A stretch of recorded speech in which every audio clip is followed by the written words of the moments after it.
To submit your template to Webflow for review, head over to this URL or go to Google and type in Submit Webflow Template.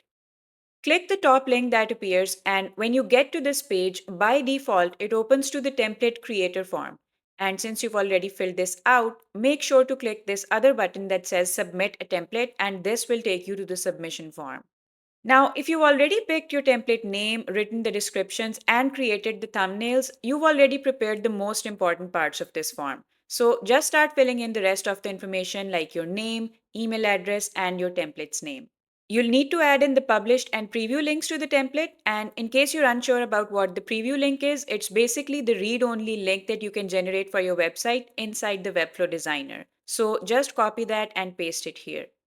Next, you'll need to choose whether your template is free or paid. So you can also list free templates on the marketplace. I have one free template published as well, but keep in mind that free templates are held to the same quality criteria and go through the same review process as paid templates. So there's no special treatment or guideline relaxations if your template will be free.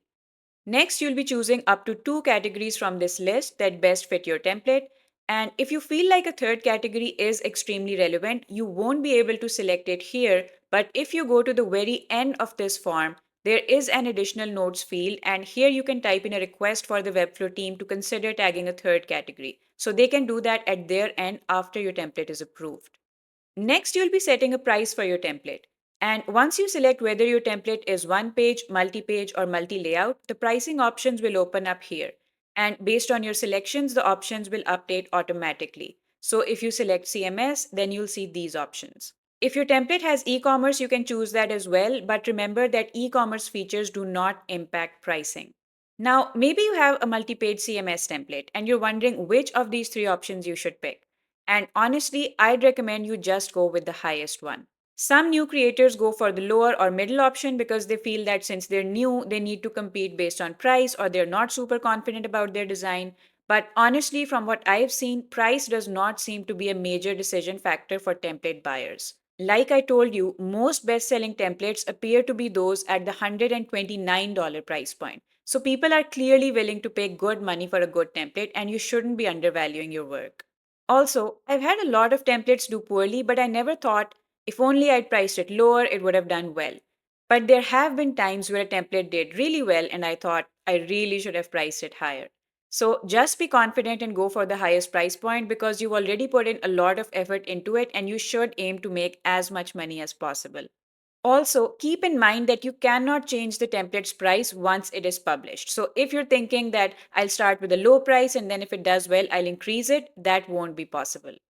After setting the price, just select the styles that best fit your template and the features it has out of this list. These will appear on the templates page in the sidebar like this.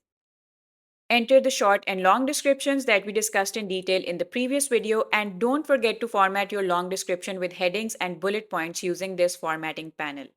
Upload your thumbnails and just make sure you prepare them at these exact specs because if you're off by literally even 1 pixel or 1 kilobyte, your thumbnail won't be accepted and you'll get an error.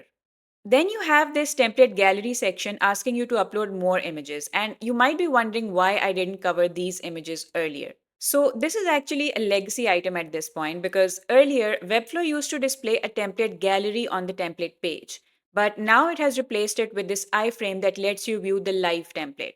But those gallery images are still part of the form, so maybe they're planning on bringing those back at some point, it's unclear.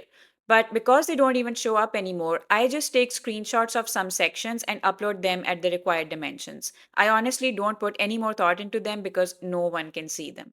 Finally, there's this additional notes section that Webflow actually added on the request of template creators who felt that they needed to give the template reviewer more context about their template, like who it's for and why it's designed a certain way. So, this is optional, and I've honestly never needed to use it, but you can if you feel that there's something extra you'd like the reviewer to know or keep in mind as they review your template. So once you fill all this out, you'll be ready to submit. There are a couple of checkboxes here about having read the submission guidelines and the marketplace agreement, and I have a quick video coming up on this next. But once you hit this button, you'll receive an email confirming that your template has been submitted and is waiting to be reviewed by the Webflow team. Finally, keep in mind that if this is your first ever template submission, you won't be able to submit more than one template for review at a time. So if you want to submit a second template, you'll have to wait until this one gets published. Once you have a total of 5 templates approved and published on the marketplace, after that you can submit up to 6 templates for review at the same time.